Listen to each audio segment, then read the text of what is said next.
आशिकी आती है, आप ओवरनाइट जो है सुपरस्टार बन जाते हैं, आप और राहुल रॉय दोनों। नेक्स्ट स्टेज ये होता है कि घर से निकलना मुश्किल हो जाता है। ये तो मैं इमेजिन भी नहीं किया था कि इस तरीके की अप्रिसिएशन मिलेगी मुझे।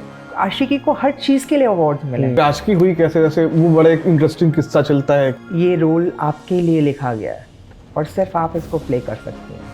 हट के कहानी थी मेरी, अलग हट के मेरा स्टाइल, बात करने का तरीका, मेरा सोचने का तरीका। कहते हैं जब कुछ होना होता है ना, चुटकी में होता है। मुंबई में क्या हुआ फिर? मुंबई में एक्सीडेंट हो गया, टच गई यहाँ सारे fractures, skull fracture, memory loss हो गया, 29 डेज कोमाटोज रही हैं आप। कोमाटोज, पैरालिसिस, तो क्या नहीं हो गया। मॉडलिंग में कैसे आना हुआ? छुट्टी के लिए मैं बम्बई गई 10 दिन के लिए, और वहाँ लाइफ चेंज हो गई। हेलो गाइस, मैं हूं श्वेतांक और आप देख रहे हैं लल्लन टॉप सिनेमा। ये है लल्लन टॉप का स्पेशल सेक्शन जिसका नाम है सिनेमा अड्डा। आज के एपिसोड में हम बात करेंगे आशिकी फेम एक्ट्रेस अनु अग्रवाल से।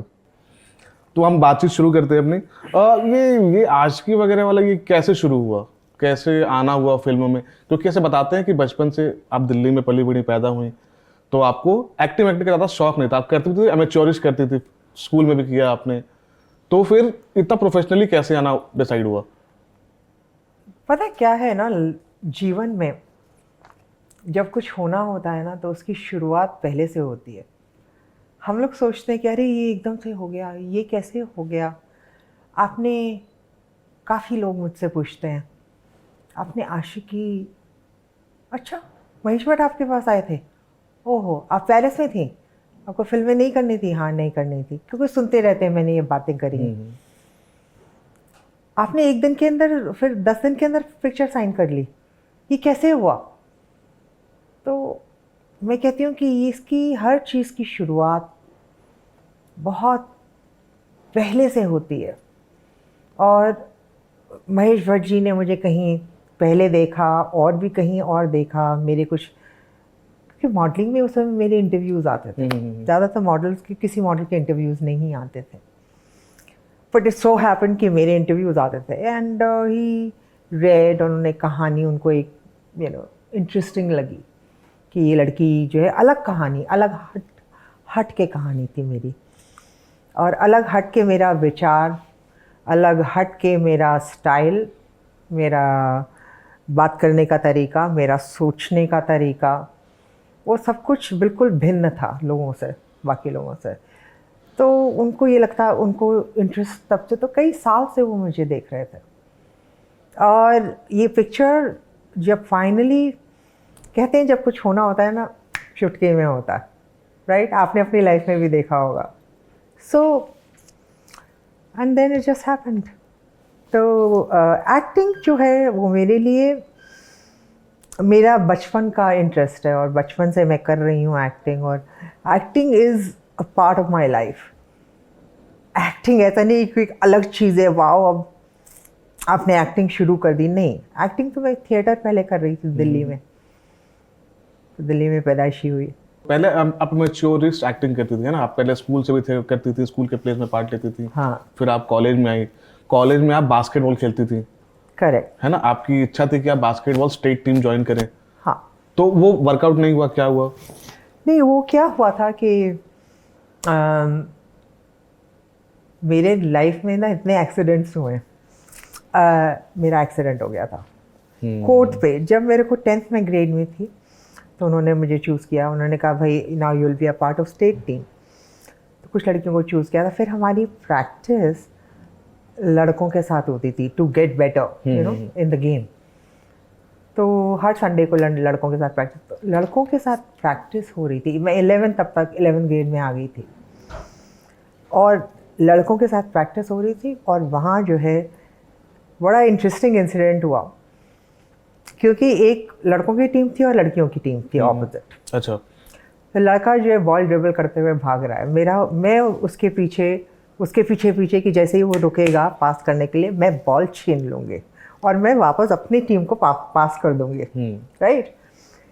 इट्स सो हैपन कि मैं उसके इतने पीछे, वो ऐसे था, वो ऐसे भाग रहा था, मैं उसके पीछे, मैं उसके काफ़ी इतने करीब आ गई पीछे उसके, वो एकदम स्टॉप हो गया और अपने टीममेट्स को सामने बॉल पास करने के बजाय उसने पूरा यू टर्न करके पीछे किसी को बॉल पास करी। उस चक्कर में क्या हुआ, वो टर्न हुआ और वो बॉल सीधा मेरी नाक पे गई, ओनली नोज और कहीं नहीं। धड़! पूरा फोर्स के साथ it went on my knows और फिर उसने बॉल पास करी और मेरी नाक टेढ़ी हो गई। और फिर उसके बाद ऑपरेशंस हुए और ये सब मेरे पेरेंट्स को कॉल किया गया। मेरे को तो स्टार्स दिखाई पड़ने लगे, भी सीधे चलाई से लोग मुझे पकड़े और मुझसे तो बिल्कुल समझ ही नहीं आया कि क्या हुआ है। और फिर ऑपरेशंस वगैरह हुए और उसके बाद ये हुआ कि भाई अब आप जो हैं बास्केटबॉल नहीं खेल सकती। वो मेरे लिए सबसे ज़्यादा दुख का कारण बना है, पर क्योंकि मैं एक्टिंग पहले से करती थी तो ये हुआ कि चलो अब प्ले हो रहा है कॉलेज में। अच्छा, जब बास्केटबॉल बंद हो गया? बंद होने ही पड़ा क्योंकि उसके बाद तो नहीं कर सकते थे। हाँ, उसके बाद तो मेरे कई महीने हीलिंग में लगे हैं और मेरे पट्टा मेरे नाक पे और सर पे बंधा रहता था क्योंकि फ्रैक्चर था ना नोज का, तो उसको हील होने में काफ़ी टाइम लगा। And then I couldn't and I was so sad. You know how it is कि in school when you are really, तो आप किसी गेम के लिए बहुत पैशनेट हैं, किसी भी चीज़ के लिए, और वो नहीं होती है बिकॉज ऑफ कोई एक्सटर्नल इंसिडेंट होने की वजह से, तो बहुत सैड फीलिंग होती है। तो खैर I was very very sad and then I join first year college और वहाँ प्लेयर हो गया। तो then I started acting. I was chosen in, I was the actor chosen in the whole college. उसमें एक प्ले था पांचवा सवार, उनकी कोई उपाध्याय या कौन थे, उनकी बुक थी, उसके ऊपर वो प्ले बना था। और उसमें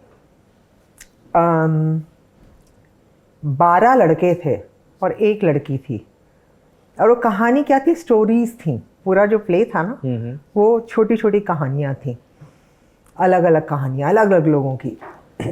तो उसमें मुझे कई सारे एज ग्रुप प्ले करने को मिला कि एक 16 साल की लड़की, एक 25 साल की लड़की, एक 50 साल की लड़की, और मैं ही लड़की थी, तो लड़के चेंज हो रहे थे हर कहानी में, पर लड़की तो मैं ही थी। तो मैंने तो बहुत ही फैंटास्टिक एक्सपीरियंस रहा वो। और फिर उसके बाद और थिएटर में और लोगों ने मुझे देखना शुरू किया। कॉलेज आके लोग मुझे थिएटर में लेके गए कि अब प्ले हो रहा है, भुट्टो का प्ले हो रहा है, उसमें बेनज़ीर भुट्टो चाहिए। तो आई एस जौहर ने प्ले लिखा था, काफ़ी कंट्रोवर्शियल प्ले था, तो उसमें बेनज़ीर भुट्टो 16 साल की चाहिए। तो वो मेरे आसपास की उम्र थी उसकी, आप प्ले करेंगी। तो ऑडिशन किया, ऑडिशन के लिए मैं गई, उन्होंने बुलाया मुझे, मैं गई, तो वहाँ वो हो गया। तो इस तरीके से चीज़ें होती चली गई। मॉडलिंग में कैसे आना हुआ? क्योंकि आपने स्वेप जो टॉनी कॉटर है, मुझसे किसी ने कहा, एक कोरियोग्राफर थी, उन्होंने मुझे चलते हुए बम्बई में देखा। मैं बम्बई पहुंची हुई थी तभी। तो बम्बई कैसे जाना हुआ था आपका? बम्बई कुछ फ्रेंड से मिलने गई थी। अच्छा। तो क्योंकि मैं सोशल वर्क की पढ़ाई कर रही थी, सोशियोलॉजी कर रही थी आप? Delhi school of social work मेरा ये था। यूनाइटेड नेशंस के साथ मैंने काम किया था, तो मेरे को ये था कि ये मेरी लाइफ है, मैं यही करूँगी, लोगों की सेवा, जन सेवा, मेरी ड्रीम ये था। तो तभी मैंने जो है miss India, miss universe contest के लोग आ रहे थे मेरे पास, तब मैंने मना कर दिया। मैंने कहा मैं नहीं करूँगी क्योंकि मुझे ये काम करना है। और छुट्टी के लिए मैं बम्बई गई 10 दिन के लिए, और वहाँ लाइफ चेंज हो गई। तो वहाँ किसी एक कोरियोग्राफर ने मुझे कहीं से चलते हुए देखा, एक जहांगीर आर्ट गैलरी वहाँ पे है, बहुत फेमस, और वो मेरे पास चलती हुई है और बोले कि you walk like a model. तो मैंने सोचा कि पता नहीं अच्छी चीज़ है कि बुरी चीज़ है, पता नहीं क्या कह रही है मुझे, मैं भी दिल्ली से बम्बई आई हूँ, पता नहीं, you know how it is ना, जब आप टीन्स में और यंग होते हैं तो आपको समझ नहीं आता कि कोई ओल्डर पर्सन कुछ आके कहे तो आपको लगने लगता है कि पता नहीं शायद मैंने कुछ गलत किया ये है। पॉजिटिव है कि नेगेटिव है, कॉम्प्लीमेंट है हाँ, कि क्या पॉजिटिव है कि है? नेगेटिव है हाँ। पता नहीं, शायद मैं ठीक नहीं चल रही, क्या मैंने कर दिया, ये सब बातें। हम्म। तो एनीवे, एंड देन मुझे फैशन शो में ले लिया। तो आपको उन कोरियोग्राफर का नाम याद है? हाँ, वो भी दिल्ली की थी, पर वो कोरियोग्राफर उसने शर्मिला खन्ना। अच्छा। तो वो उसको बम्बई रहते हुए काफ़ी साल हो गए थे, उसकी शादी होके वो बम्बई चली गई थी, कोरियोग्राफर अच्छा। जो थी। पर मुझे लगता है शायद उसकी बर्थ दिल्ली की है, जहाँ तक मुझे ऐसा ख्याल है, पक्का नहीं है मुझे, पर हाँ। और उसकी छोटी सी लड़की थी उस समय। तो उस समय एक्टिवली वो कोरियोग्राफी कर रही थी या फैमिली की तरफ उनका चला गया था शर्मिला का? हाँ नहीं, शर्मिला ने ये कहा और फिर उसके बाद मुझे कांटेक्ट किया, और ये हुआ कि भैया बॉम्बे डाइंग का शो हो रहा था। उसमें क्या था कि बॉम्बे डाइंग का 12 सिटीज़ में इंडिया में ट्रैवलिंग थी और इतने शोज़ थे। तो उसने फिर जो है, मैंने वो शो सारे करे। तो उसके बाद the next thing I knew, मुझे कहने लगे सुपर मॉडल, इंडिया की सुपर मॉडल आ गई। किसी मैगज़ीन ने मेरा चित्र कवर पे छाप दिया, लिख दिया इंडिया सुपर मॉडल। मैंने कहा हाय रे, मेरे पेरेंट्स क्या कहेंगे कि बम्बई जाके ये क्या कर रही, यहाँ सोशल वर्क कर रही थी, वहाँ तो भी। पेरेंट्स को पता नहीं था ये क्या मॉडलिंग करने लगी है? उनको, मेरे को भी नहीं पता था, इतनी जल्दी जल्दी चीज़ें हुई। और मुझे लगता था कि एक करी जॉब, एक करा, चलो ये एक मॉडलिंग कर ली, ख़त्म हो जाएगा। मतलब जैसे कि आप एक्टिविटी करते हैं ना, तो उसमें होता है कि चलो अब ये जाके कर लेते हैं, अब ये प्ले कर लेते हैं, उसके बाद कुछ और करेंगे। करियर की तरह नहीं देखा उसको कि करियर इसमें ही बनाना, ऐसा कुछ नहीं देखा, वो नहीं, फन करियर था। था ही नहीं, क्योंकि करियर तो मेरा यूनाइटेड नेशंस के साथ था ना, सोशल वर्क कर रही थी आप ऑलरेडी। सोशल वर्क था। मेरा दिल उसके अंदर था लोगों के लिए, और मेरी सारी जो पढ़ाई और ट्रेनिंग थी वो भी वही थी। तो हाँ, तो उसके बाद जो है नेक्स्ट थिंग, लंदन में शो हो रहा था, तो उन्होंने मुझे लंदन में इनवाइट कर लिया। और मैं ये कहना चाहूँगी कि मेरी फर्स्ट शो और सेकंड शो जो मैंने अब्रॉड किया है, विद इन 6 मंथ मेरी टिकट इकोनॉमी से बिजनेस क्लास हो गई थी। और मैंने तब ये कहा, अरे वाह, अपने पैसे कमाने का, मतलब यंग लड़की पैसे अपने कमाने का क्या क्या क्या तजुर्बा होता है और कैसा फीलिंग होती है। तो ये नहीं कि ईगोइस्टिक फीलिंग, पर एक सेल्फ डिपेंडेंट होना लड़की के लिए कितनी बड़ी चीज़ है ये। और अर्ली 90s में वो भी, ये है late 80s, early late 90s। 80s की बात है, हाँ। बता रही हूँ मैं। आशिकी से पहले की बात है ये। हाँ। आशिकी 1990 में हुई है। हाँ। तो जैसे आप मॉडलिंग कर रही थी आप, तो मॉडलिंग के बाद फिर आपको अब एक्टिंग के ऑफर आने लगे? हाँ, तो फिर नहीं, हाँ नहीं, तो फ़नी चीज़ ये है कि एक्टिंग के ऑफर्स तो एज सच तो, मतलब मैं यहाँ थी नहीं, मैं पेरिस में थी तब, तो मैं वहाँ रह रही थी, और वहाँ मैं मॉडलिंग के लिए मैं ले गई थी। तो मुझे लेके गए थे श्वेप्स इंडियन टॉनिक के पानी है वहाँ का, तो उसके लिए मुझे गए थे। और फिर वहाँ पे वहाँ की जितनी एजेंसीज़ वगैरह थी, और जो उनसे मुलाकात होने लगी और बातें होने लगी, ये सब। और वहाँ एक एजेंसी थी जो कि, क्योंकि इंडिया में तो उस समय एजेंसीज़ नहीं होती थी, तो वहाँ मैंने पहली दफ़ा देखा, जैसे इलीट या एल, ये सब ना, वहाँ एजेंसीज़ थी हैंडल करने के लिए मॉडल्स को। कोई वहाँ तो talent management agency, talent management, जैसे उस समय इंडिया में तो आइडिया नहीं था किसी को कि ये होती क्या चीज़ है। तो मैंने जब वो देखा, मैंने कहा वाह, यू नो। एंड तो बाय चांस, क्योंकि मैं उसी सर्कल में थी, किसी ने बुलाया, मैं चली गई, देखा, बात हुई, और मुझे एक ऑफ़र, एक स्पेशल लुक्स, एक एजेंसी थी वहाँ, बड़ी एजेंसी, जो ओनली स्पेशल लुक्स मॉडल्स की, ऐसे मॉडल्स को लेती थी। तो मेरे को ले लिया। मैंने कहा कि वो स्पेशल लुक क्या है मेरी, भाई मैं तो इंडियन हूँ, तो क्या स्पेशल लुक? कहते नहीं, आप कहीं की भी हो सकती हैं। स्पेशल लुक ऐसी होती है कि वो लड़की को देख के पता नहीं चलता ये कहाँ की है, क्योंकि उसकी शक्ल ऐसी है कि वो, तो उसने मुझे फिर बताया, उसने कहा कि आप कहती हैं आप इंडिया की हैं, मुझे तो नहीं लगता, क्योंकि मुझे आप स्पेनिश लगती हैं, आप इटालियन भी हो सकती हैं, आप फ्रांस में मुलाटो एक सेक्ट था, वो आप वो हो सकती हैं, तो हाफ ब्लैक हाफ फ्रेंच, तो वो भी हो सकती हैं, आप ये हो सकती हैं। कहती कि आपकी लुक यूनिवर्सल लुक है। So I said okay fine, great. Offer मिल गया, चलो बड़ा अच्छा है। इंडिया में चलो पेरेंट्स को बताए आते हैं, फिर यहाँ पे आके मॉडलिंग करेंगे। एंड आई केम बैक, और उस समय आशिकी आ गई। नहीं, आशिकी के पहले आपने एक टीवी शो किया था। तो वो टीवी शो तो मैंने, जब मैं पहली दफ़ा आई थी उस टाइम में मैंने इसी बहाने, हाँ, उसका नाम था। हाँ, इसी बहाने। तो वो तो मेरी एक्टिंग का, जैसे मैं एक्टिंग वो तो चलती रहती थी, मैं स्कूल कॉलेज में करती थी, स्कूल में करती थी, उसी तरीके से किसी ने प्ले ऑफर किया, मैंने प्ले कर दिया। पर फिल्मों में मेरा नहीं इंटरेस्ट था। फिर आशिकी हुई कैसे? जैसे वो बड़ा एक इंटरेस्टिंग किस्सा चलता है कि महेश भट्ट ने आपको किसी पार्टी में देखा और आपको उन्होंने बोला। हाँ नहीं, उन्होंने कई जगह मुझे देखा होगा। अब ये उन्होंने मुझे एग्जैक्टली मैं अनुमान कर रही हूँ कि उस जगह देखा था कि नहीं। पर ये कहा नहीं जा सकता ना, क्योंकि मैं अनुमान नहीं लगा सकती हूँ, पर मुझे पक्का नहीं पता कि क्या कहाँ, क्योंकि भाई कहानी बनाने के लिए और ये कहने के लिए कि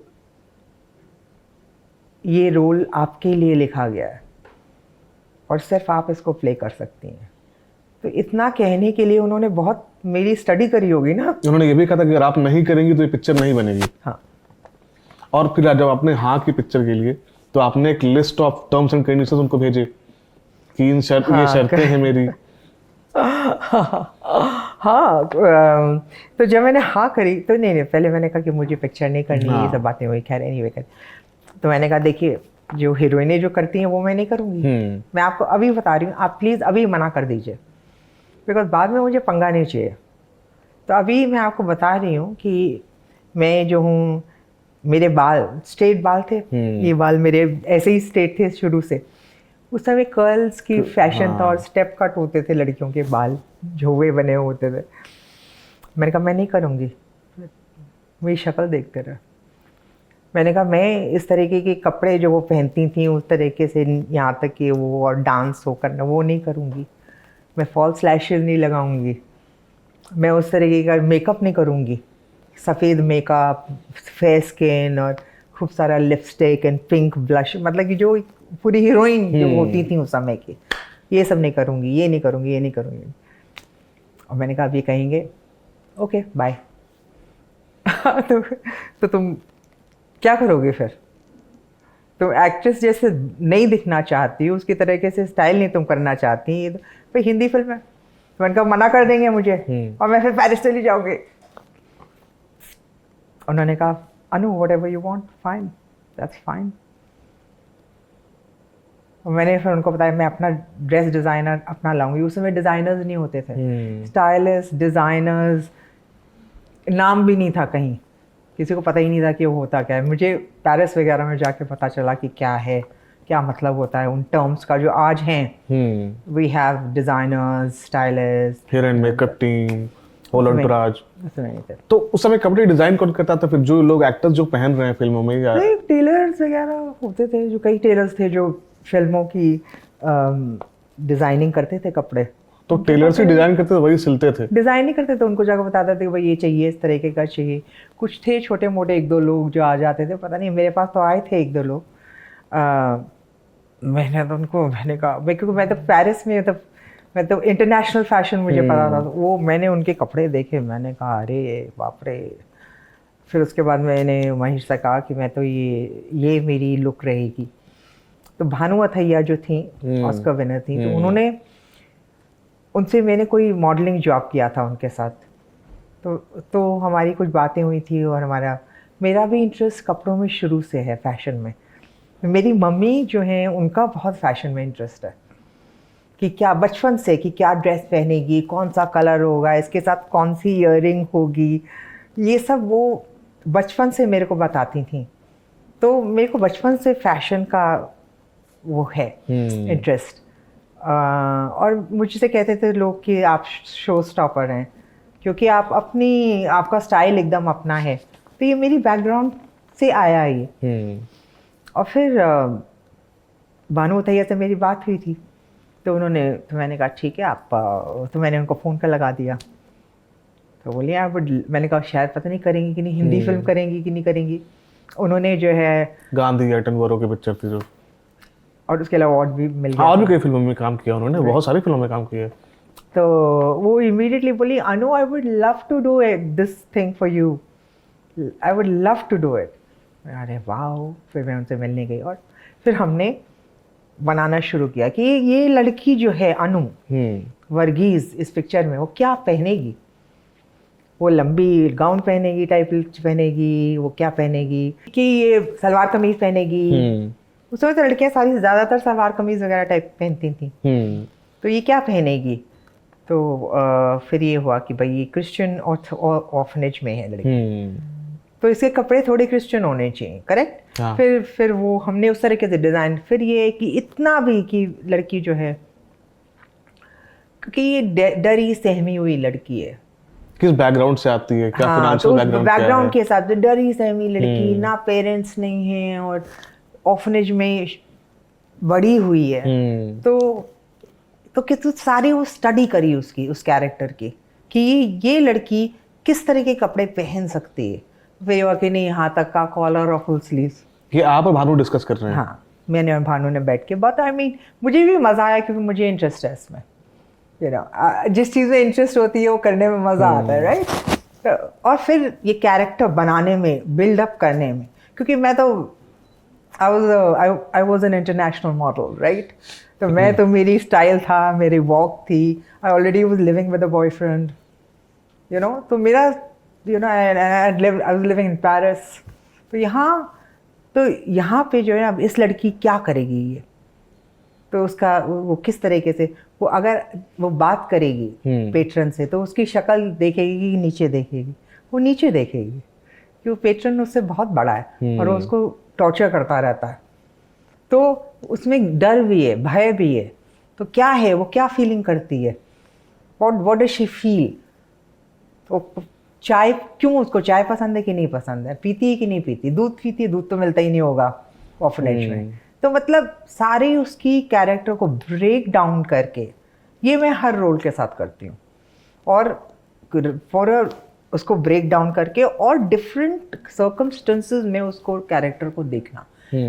हाँ, जैसे कि क्लासरूम में लड़की बैठी तो कैसे बैठी होगी, ऐसे बैठी होगी, ऐसे बैठी होगी, ऐसे बैठी होगी, इधर देखेगी, उधर देखेगी, आंखों में आंख मिला के देखती है, नीचे देखती है, ऊपर देखती, सर कैसे रहता है उसका, बाल कहाँ रहते हैं उसके, सारी ब्रेकडाउन जो है एक एक चीज़ का। शाम को अगर वो लड़कियों के साथ बात करती है तो किस तरीके की लड़कियों के साथ बात करती है, कौन उसकी फ्रेंड्स बनती हैं, कौन नहीं बनती हैं और क्यों।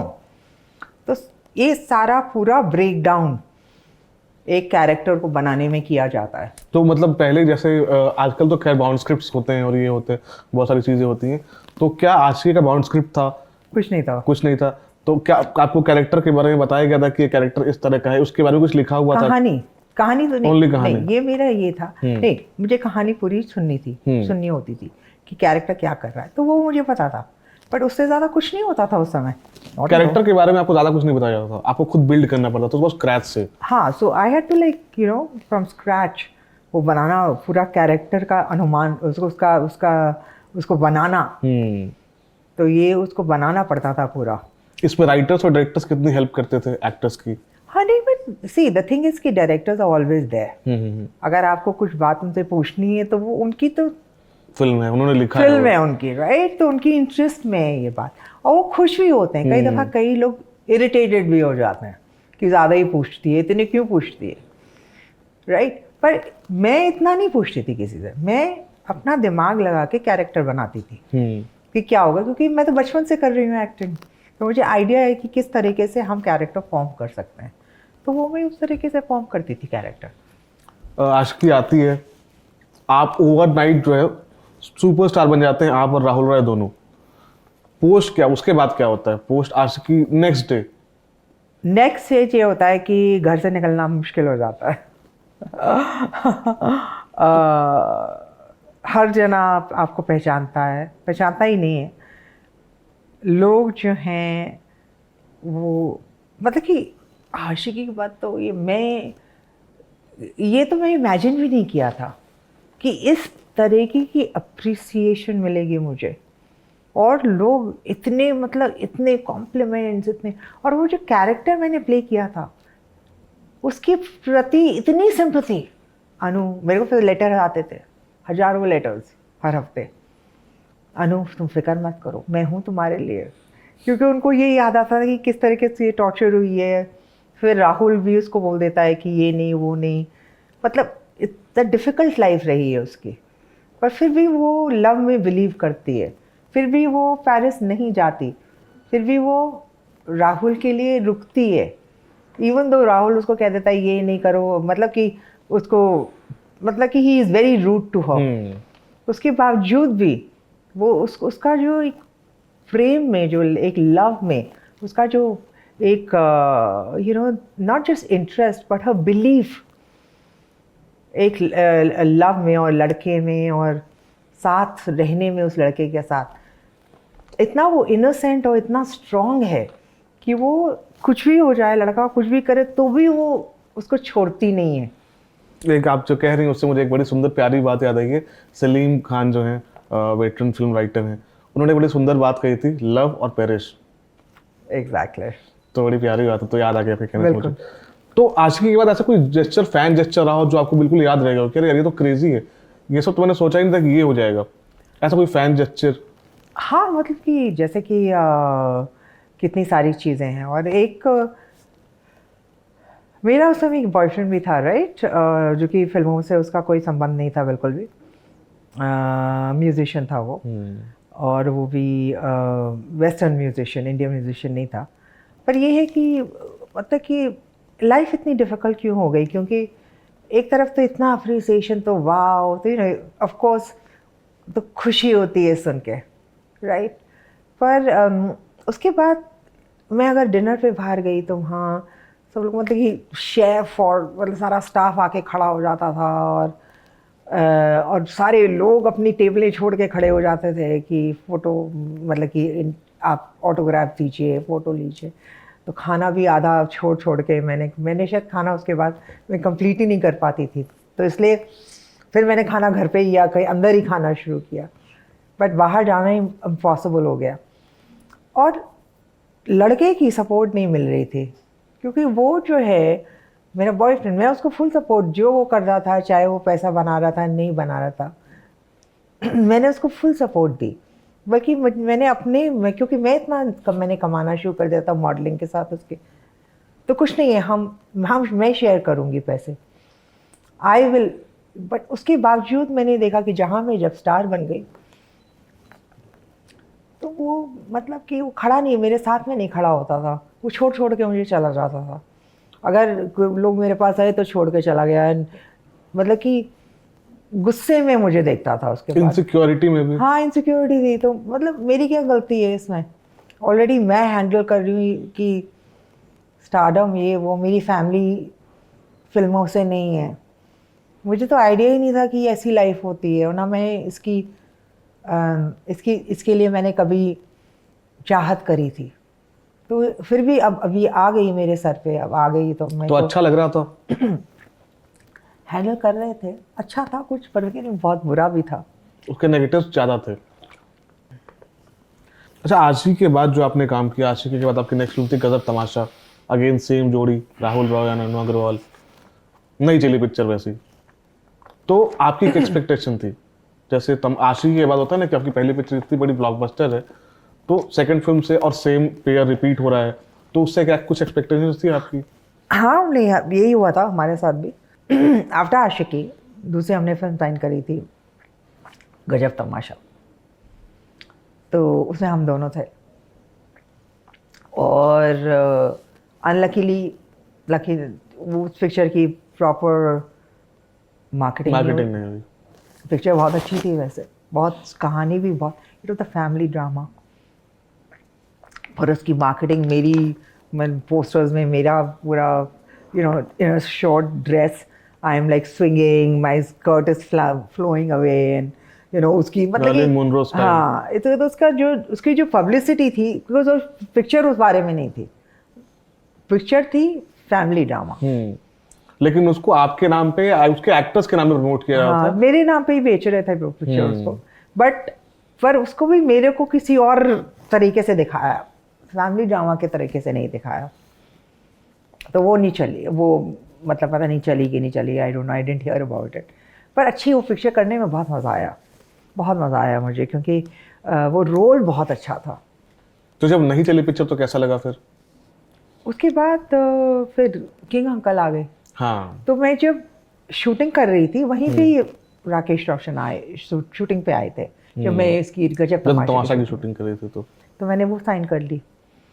और जैसे ही गजब तमाशा खत्म हुई, किंग अंकल की शूटिंग स्टार्ट हो गई। तो पता ही नहीं चला कि गजब तमाशा कब आई और कब गई, क्योंकि आप नेक्स्ट पता प्रोजेक्ट ही में नहीं लग चला, गई। पता ही नहीं चला। बट मुझे मतलब कि आई वुड से कि काफ़ी अच्छा एक्सपीरियंस रहा। तो वो गजब तमाशा तमाशा का का। करने का एज एन एक्टर मुझे बहुत सीखने को मिला। और फिर उसके बाद किंग अंकल की शूटिंग शुरू हो गई। तो इतने में मैंने मेडिटेशन, तो इतने में मेरी एक फ्रेंड, उसने जो वो ये भी बड़ा मतलब मेरा लाइफ तो ड्रामा ही है। तो वो फ्लेमेंको डांसर थी स्पेन से, और वो इंडिया में आई हुई थी डांस करने, ताज में या कहीं पे। तो उससे मेरी वहाँ मुलाकात हुई, और नेक्स्ट थिंग वो यहीं रुक गई, और करते करते वो वैष्णव मेडिटेशन उसने शुरू कर दी, और वो मेरे को फिर मिलने आई। और मैंने जस्ट किंग अंकल से पहले, शूटिंग से 10 या 15 दिन पहले की बात है, और मैं उसके साथ फिर मेडिटेशन के लिए चली गई। और मेडिटेशन ने मेरा दिमाग एकदम, मेरे पूरी शरीर में झनझनाहट। पहले तो 1-2 दिन तो बड़ा बोरिंग लगा, सारे दिन आंखें बंद करके बैठे थे, यूज टू नहीं है। और कौन करता है, मैं क्या बेकार बैठे हैं हम लोग कि यहाँ पे बैठ के आंखें बंद करके बैठ जाओ, ये क्या मतलब है। पर एनीवे 2 या 3 दिन के बाद, तो उसके बाद जब पूरे शरीर में फीलिंग शुरू हुई और ये सब, और दिमाग जो है इतना शांत होना शुरू हो गया, तब मैंने कहा वाह। ये तो फिर मैं अपनी मम्मी को लेके आई मेडिटेशन कराने। उसके बाद में कुछ साल बाद पापा ने मना कर दिया, मैं नहीं आऊँगा। फिर कुछ साल बाद उनको भी, दोनों को, मम्मी और पापा दोनों को मैं मेडिटेशन मैंने शुरुआत करवाई है। तो वहाँ जो गुरुजी थे वो बोले कि आपका केस तो हर तरीके से रेयर है, क्योंकि मेडिटेशन तो पेरेंट्स बच्चों को लेके आते हैं, कोई डॉटर पेरेंट्स को नहीं लेके आती मेडिटेशन के लिए, आज तक हमने नहीं देखा है। तो आपकी ये, तो मैंने कहा जो भी है। पर मेडिटेशन से उससे क्या हुआ कि मेरा दिमाग ना बहुत क्लियर होना शुरू हो गया कि मेरा क्या स्ट्रैटेजी क्या होनी चाहिए, मुझे फिल्मों में क्या करना है क्या नहीं करना। और तब मैंने डायरी में लिखा, मैं डायरी लिखती थी, कि उसमें मैंने ग्राफ बनाया 91 या 92 में क्या होगा, 93 में, और 94 क्विट, उसमें लगा है मैंने क्विट। और ये मैंने एक ग्राफ बनाया है जस्ट आफ्टर मैं मेडिटेशन से आई हूँ 91 में, किंग अंकल से पहले मैंने, अब मैं जब देखा मैंने ना, तो मैंने कहा जैसे तुमने सारा प्लान किया अपनी लाइफ। फिर 91, 92 में like active years, 91 active, 92 active, और उसके बाद इनएक्टिव, 1994 इनएक्टिव लिखना मैंने लिखा था। फिर भी मैंने एक picture erotica cloud door, money call वाली जर्मन फिल्म, वो कर रही थी। पर मैंने और कोई पिक्चर नहीं साइन करी थी जो कि मैं उस समय शूटिंग करूँ 94 में।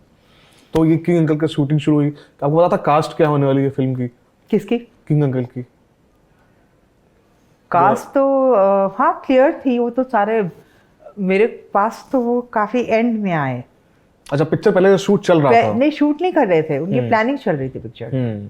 और कास्टिंग वगैरह हो गई थी। बात करी हुई थी अमिताभ बच्चन से मेन रोल, लीड रोल के लिए, और अमिताभ बच्चन को हाँ करती थी। तो उन्होंने फिर 1 साल में पूरी स्क्रिप्ट बनाई है।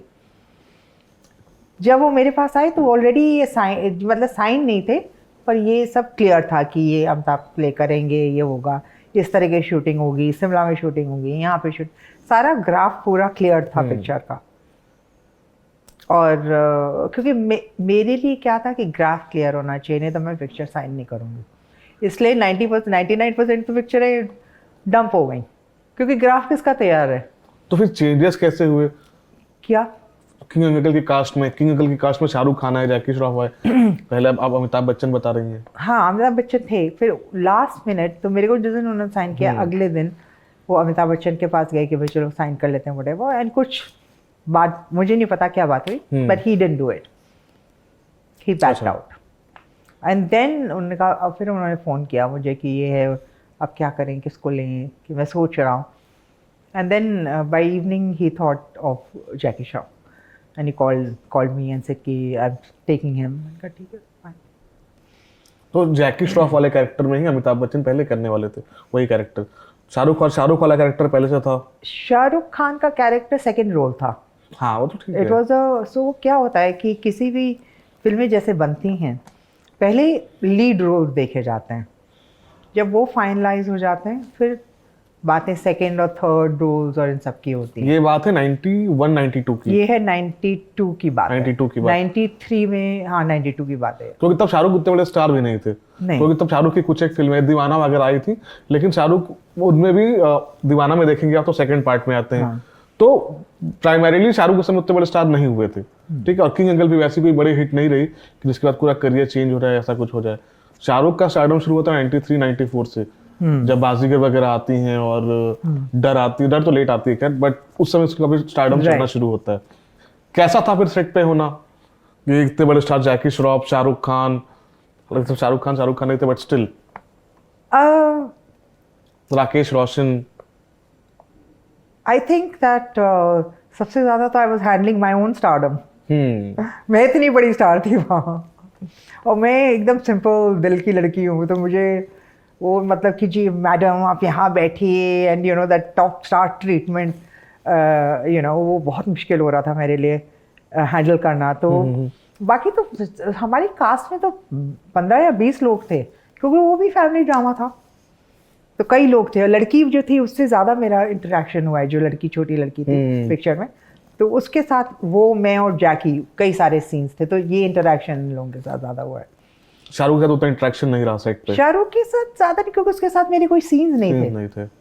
तो ऑफ सेट भी ऐसे शूट के अलावा कोई ज्यादा बात तो नहीं मैं बता रही हूँ कि मैं तो अपने मैंने मेडिटेशन शुरू कर दिया था, तो अगर जैसे टी ब्रेक हुआ तो मैं जाके मेडिटेशन करती थी। तो I was not a social bird की जी मैं हैंग आउट करूँ सब लोगों के साथ, और ये वो नहीं, मेरे को अपना काम करना है, I will focus on that, और मेरी अपनी लाइफ थी। उसके बाद आपकी अगली फिल्म थी खलनायिका, नेक्स्ट फिल्म खलनायिका, उसके लिए बड़ा अप्रिसिएशन मिला आपको। राइट, फैंटास्टिक अप्रिसिएशन एक्चुअली, और स्पेशली इन ओवरसीज डिस्ट्रीब्यूशन में, वहाँ तो हिट हुई है पिक्चर ओवरसीज डिस्ट्रीब्यूशन में।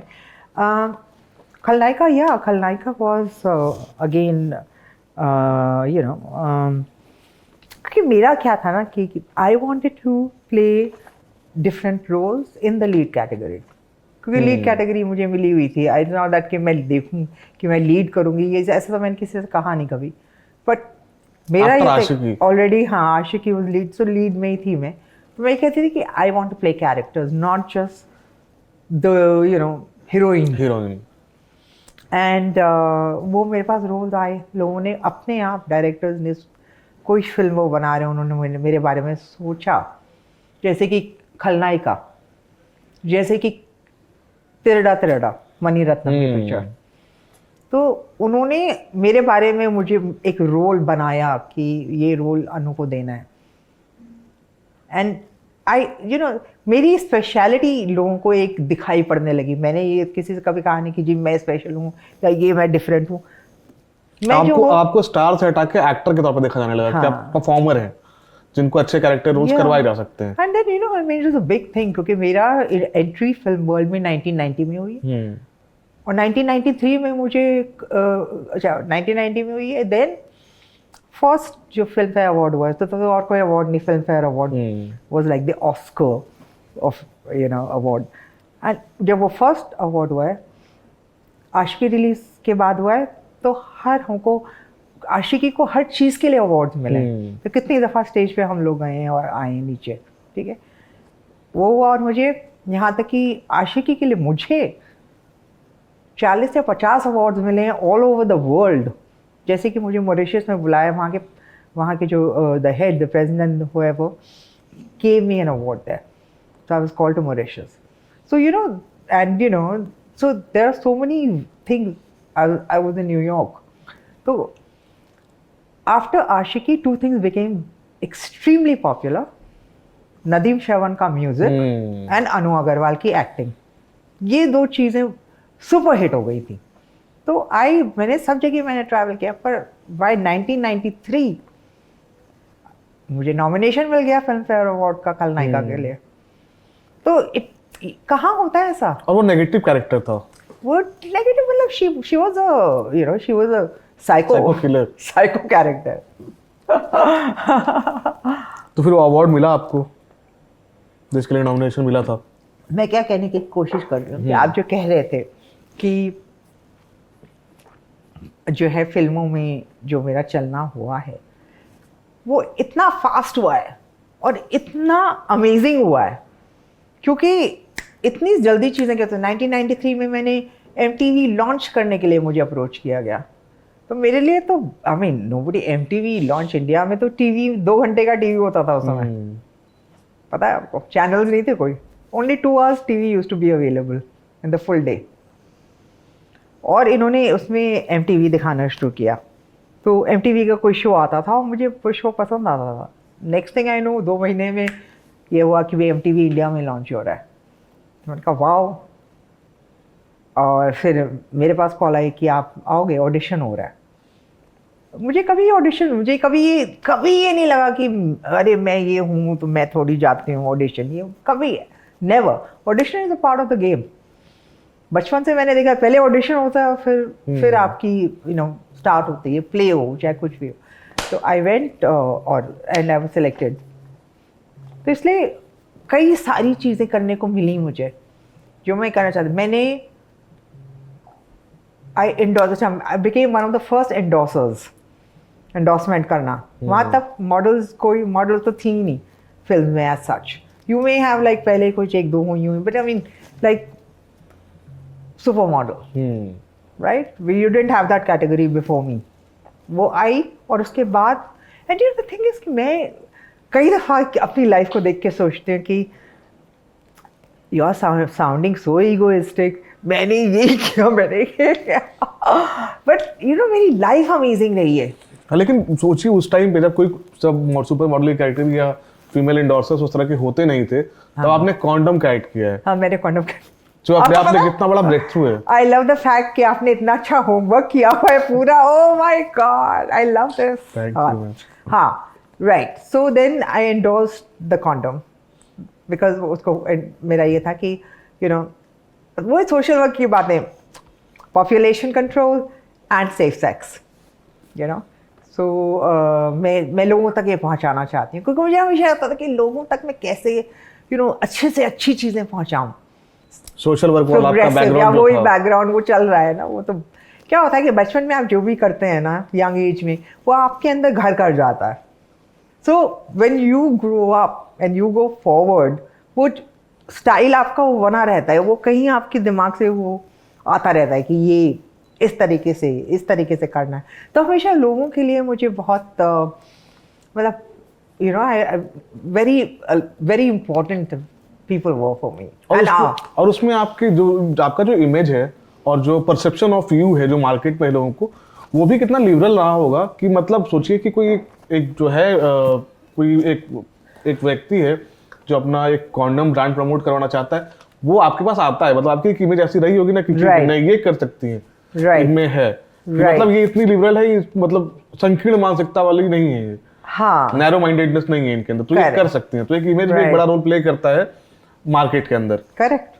तो भी एक पॉजिटिव फैक्टर रहा होगा आपके साथ। हाँ, बिल्कुल बिल्कुल। I mean the thing is कि सी व्हाट हैपेंड इज कि मेरे स्टार्ट मेरी मॉडलिंग से हुई है, तो वो सारे लोग मुझे जानते थे और उसी तरीके से कंपनीज भी मुझे जानती थी लोग। तो already before Aashiqui I was a super model, I was written about, तो वो सब लोग मुझे जानते थे। तो इसलिए क्या है कि ऑफ कोर्स आशिकी तो फिर मतलब कि फुल 100% लोगों को पता चला, पर उससे पहले जितने आपके जो एडवर्टाइजिंग सेक्टर के लोग हैं, जो हाई प्रोफाइल लोग हैं, I was hanging out with them. I did Bombay Dyeing show.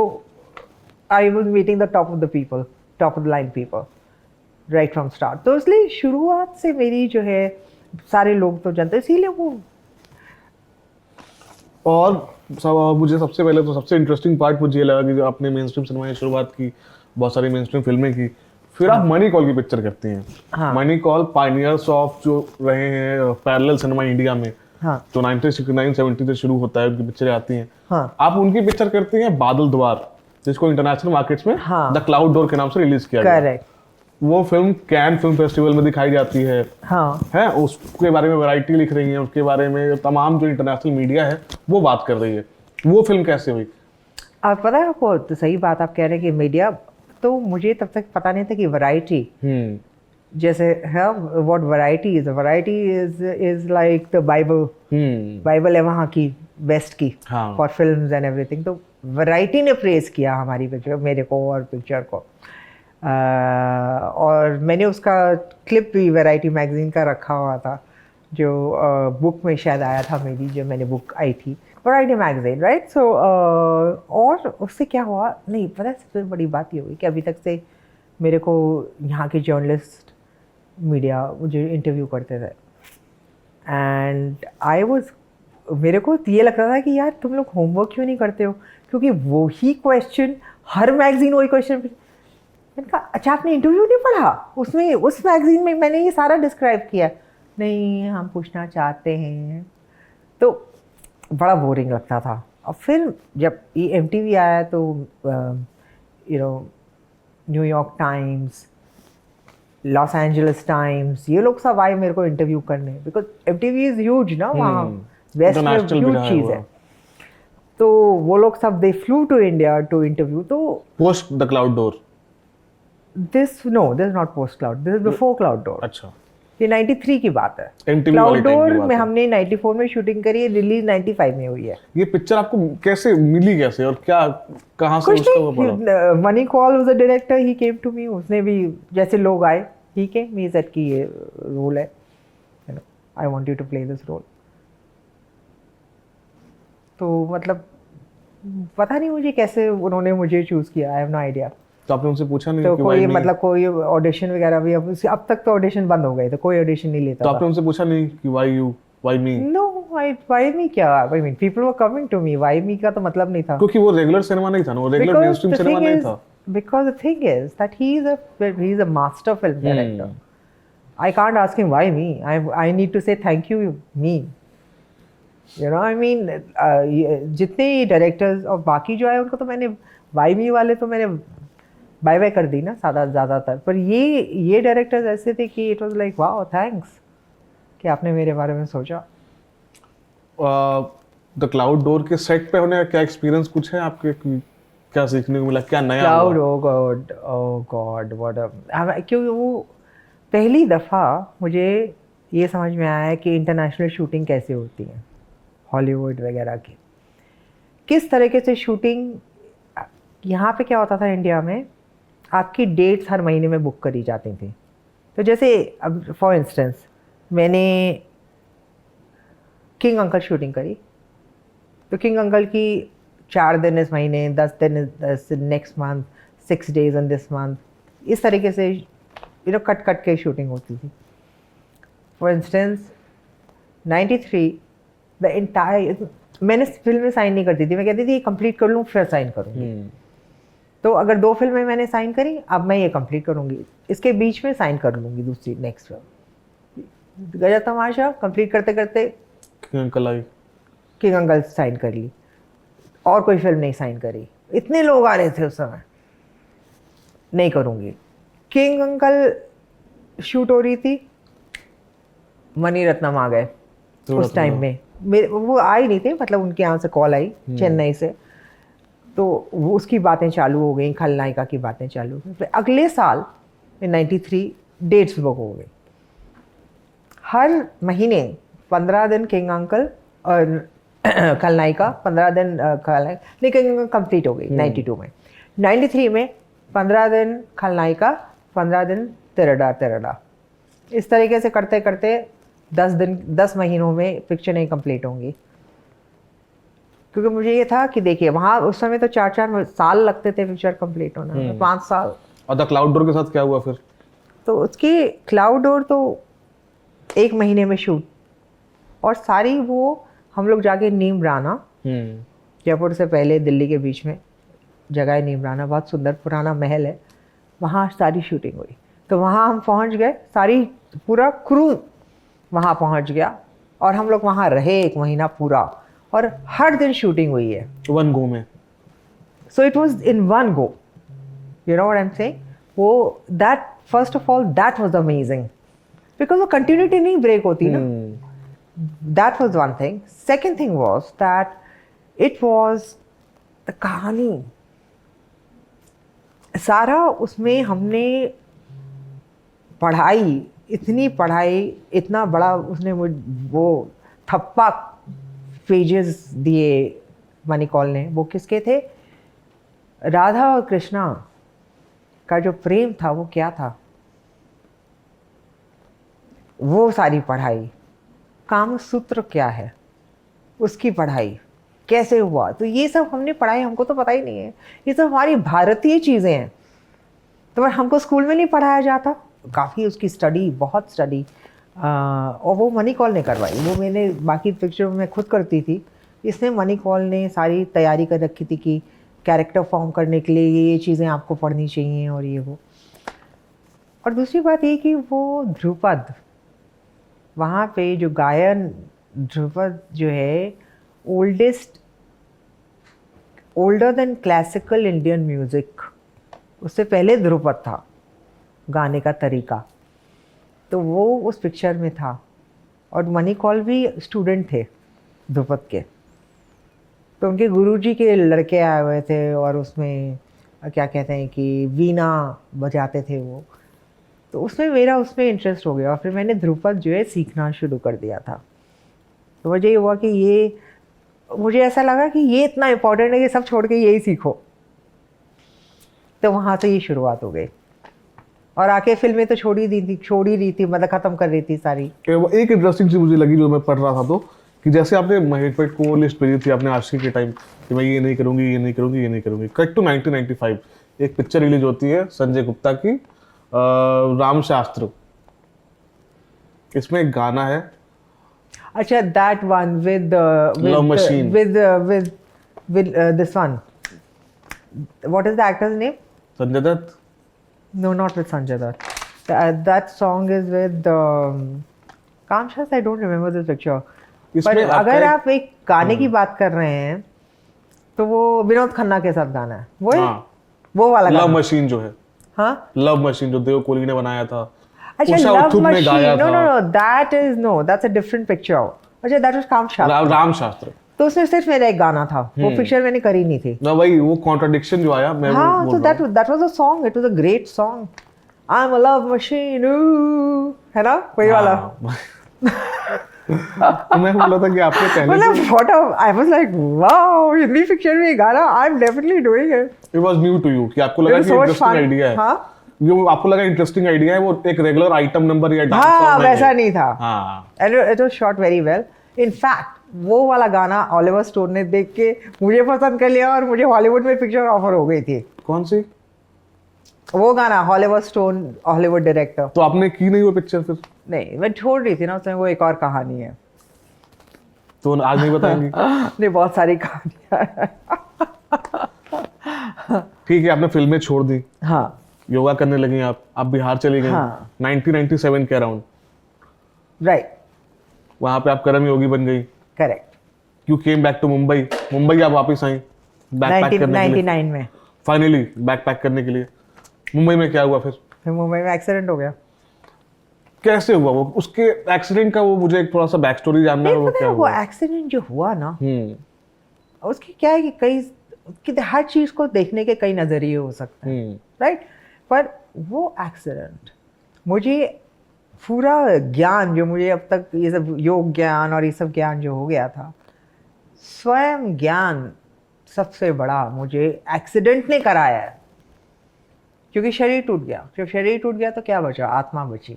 आपकी स्कल फ्रैक्चर हो गई थी, ये हो गया था, बहुत सारी चीजें हो गई आत्मा थी। बची। आत्मा, अगर आत्मा बची तो आप आत्म के साथ, तब आपको ये पता चलता है कि मैं शरीर नहीं हूँ। नहीं तो तब तक आप सोचते हैं कि मैं शरीर हूँ, मैं मोटा हूँ, पतला हूँ, लंबा हूँ, छोटा हूँ, मैं शरीर हूँ, राइट। पर उस एक्सीडेंट से मुझे ये पता चला कि मैं शरीर नहीं हूँ। मैं दिमाग भी चला गया, दिमाग टूट गया, यहाँ सारे fractures, skull fracture, memory loss हो गया, 29 डेज कोमाटोज रही हैं आप। कोमाटोज, पता नहीं क्या क्या नहीं हो गया, पैरालिसिस, पता नहीं क्या क्या नहीं हो गया। तो ये रियलाइजेशन जो है ये कब ये आए? रियलाइजेशन अंदर से होती है, और ये रियलाइजेशन अंदर से जब होती है तो बाहर कुछ भी होता रहा है उसका आपको फर्क नहीं पड़ता। तो लोग कहते हैं अरे you went through so much, मैंने कहा कौन सा पेन, अरे यू तो आई पता ठीक है, मे बी इन ऑपरेशन कुछ हुआ होगा तो पता नहीं, उसे मुझे एनेस्थीसिया दिया हुआ था, बट मैं उसके परे थी। मैं शरीर के बाहर मैंने बहुत बहुत महीने निकाले हैं। मुझे ये शरीर है और मैं बाहर खड़े होकर भी शरीर देख सकती हूँ। ये शरीर ठीक है, जड़ है, वो मेरे को सारा एक बहुत आध्यात्मिक तरीके से बहुत ऊंचा ज्ञान वो एक्सीडेंट्स के चोटों से और ब्रेक डाउन से उससे मिला है। तो इसलिए मुझे वो एक्सीडेंट हमेशा बहुत पसंद आता है, और मैं कहती हूँ कि बहुत मतलब कि कितना बड़ा सौभाग्य है, I am the chosen one, कि मुझे वो एक्सीडेंट मिला। क्या पर्सपेक्टिव चेंज हुआ पोस्ट दैट? लाइफ के बारे में क्या लगा? लाइफ के बारे में बस नहीं कुछ, एक्चुअली क्या हुआ कि जो मेरा पर्सपेक्टिव ऑलरेडी सोशल वर्क का था वो 100 टाइम्स बड़ा हो गया। अब ये हो गया कि लोगों का ही करना है काम, बस लोगों का ही काम करना है। कर्मयोग का जो होता है वो क्या होता है, वो यही होता है, कर्मयोग भी बढ़ गया कि यही करना है। तो ये सब मैं ऑलरेडी जो कर रही थी उसमें आध्यात्मिकता को बढ़ोतरी मिल गई। फिर आपने अपना एनजीओ शुरू किया? एकदम, और उससे फिर उसके बाद फाउंडेशन शुरू करी। ये सब मतलब दिमाग, फिल्मों में दिमाग ही हट गया। लोग कहे फिल्म में कहूँगे वो क्या चीज़ है। तो क्या आप कम बैक करना चाहती हैं फिल्मों में वापस? हाँ मतलब अब I am back to life, मैं वापस अपनी जगह पे वापस आ गई हूँ। जो मैंने ट्रैवलिंग करी और आसान भी नहीं रही है, कठिनाइयाँ बहुत रही हैं, पर उससे सबसे निकल के और उनको जीत के आज मैं आपके सामने बैठी हुई हूँ। और ये जीत मुझे अपने फैंस और पूरी दुनिया के साथ शेयर करनी है, क्योंकि मैं एक्टर फर्स्ट हूँ। तो हाँ, डेफिनेटली कम बैक करना चाहती हैं आप? अगर आप कम बैक करेंगे तो किस तरह के रोल्स करना चाहेंगे आप? किस तरह के काम करना चाहेंगे? मैं रोल्स किस तरीके के, मैं कहती हूँ कि मुझे हमेशा ये लगता है कि जो सोसाइटी जैसी है, क्योंकि क्या सोसाइटी बदल रही है, सोसाइटी 10 साल पहले जैसी थी उससे बहुत आज बदल गई है, करेक्ट?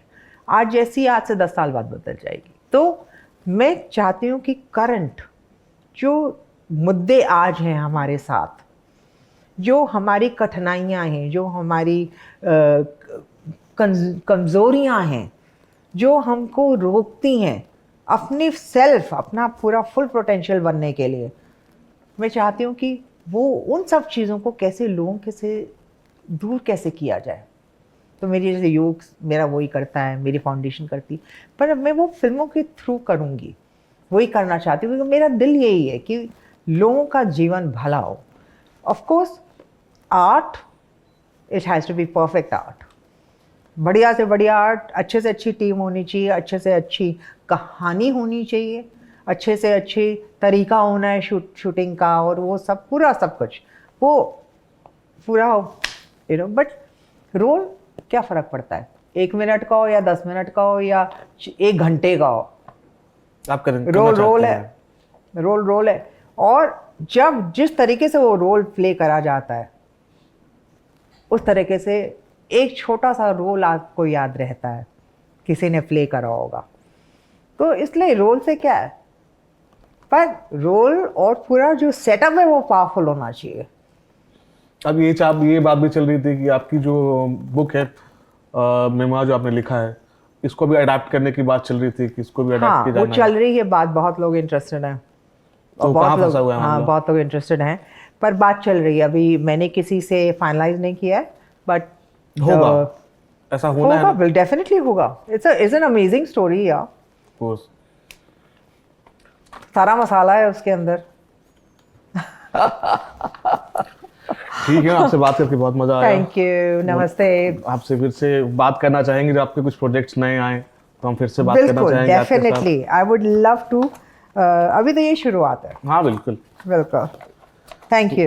ये थी हमारी बातचीत अनु अग्रवाल जी के साथ। अगर आप ये एपिसोड देख रहे हैं तो आप बताइए इसमें और क्या चीज़ें की जा सकती हैं, क्या सुधार किया जा सकता है। जो भी चीज़ें हैं आप प्लीज़ कमेंट बॉक्स में बताइए और लल्लन टॉप सिनेमा को सब्सक्राइब कीजिए। मैं हूँ श्वेतांक और आप देख रहे हैं Lallan top cinema. Shwetank, thank you so much. Thank you ma'am.